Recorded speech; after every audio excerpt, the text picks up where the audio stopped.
Today we're going to review the famous Engineer Pass in the San Juan Mountains of Colorado. This pass combined with Cinnamon Pass make up the famous Alpine Loop, one of the classic overland routes in the western United States. While the full Alpine Loop may be done in a long day or split up with camping, we ended up splitting Engineer Pass into two separate trails. The first time we traversed the most difficult portion, Ouray County Road 18, and stopped at Animas Forks. The next year we took the road from Silverton to Animas Forks, bypassing the technical portion of the trail, and went over the pass, finishing at Lake City. County Road 18 starts just off the $1 Million Highway 3 miles outside of Ouray. It gets technical almost immediately. He needs to lower some tire pressure. That's fine.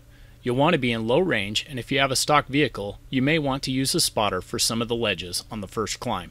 A little more right, left, there you go. Now straight. And now this, you just drive up it. You can straddle the hole if you want. It's not difficult. The trail is typically rated in the 3 to 4 range. When we crossed in 2016, it was a bit tore up and qualified as an easy 4 rating. You'll want a vehicle with decent ground clearance and breakover angle and a low-range transfer case. Traction aids are very helpful, but not necessary. Once past the climbs on County Road 18, the trail becomes easier. But if you are nervous about heights, the shelf roads provide plenty of an adrenaline rush to make up for the lack of technical terrain. Remember, this is a two-way popular trail, and the most dangerous aspect is going to be passing on the narrow passes. Common trail etiquette states that vehicles going uphill have the right-of-way. That said, there are only so many places to pass, so if you can find a safe spot to allow others to pass, please do so. Engineer Pass was completed in 1877 and used mainly as a stagecoach and freight route for the mining camps in the area. There are many abandoned mines around, and the southern detour to Animas Forks provides the traveler with a semi-restored ghost town to explore. The land is now owned by the BLM, and restoration work continues thanks to a grant from the Colorado State Historical Fund. The town's first cabin was built in 1873, and by the height of the mining in 1883, the town claimed 450 residents. Due to the elevation, it was mainly a fair-weather city, and many residents wintered in much lower Silverton. One winter in 1884, a 23-day blizzard dumped 25 feet of snow on the town, and the remaining residents were forced to dig tunnels to get around.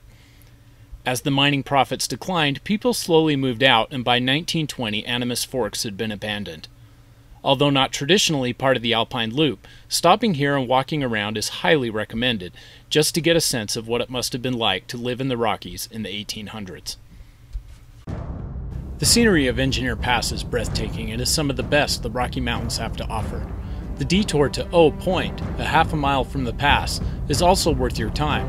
However, when we went, incoming weather blocked what was supposed to be one of the best vistas of the San Juan Mountains available.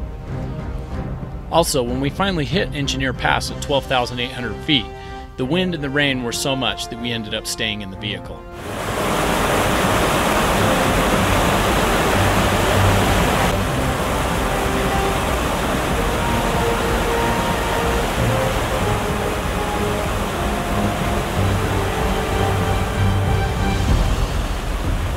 At the end of the day, Engineer Pass remains one of the classic and highly recommended trails in the area.